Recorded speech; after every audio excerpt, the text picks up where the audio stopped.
Now question number 23 is, let S be a set of, now question number 23 is, let S be the set consisting of all those real numbers which can be written as P minus 2a, where P and A are perimeter and area of right angle triangle having base length 1. So we have this right angle triangle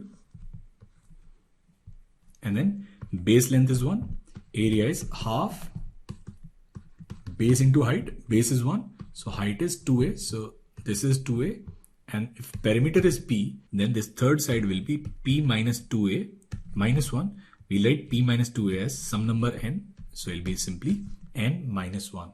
Now if we use Pythagoras theorem, we can write 1 plus 4a square and it will be equal to n minus 1 square. So we write 4a square as n minus 1 square minus 1.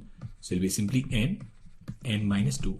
Now we know that 4a square will always be greater than 0 because side it cannot be negative or 0. From here we'll get this condition that 0 and 2 will be plus, minus and plus.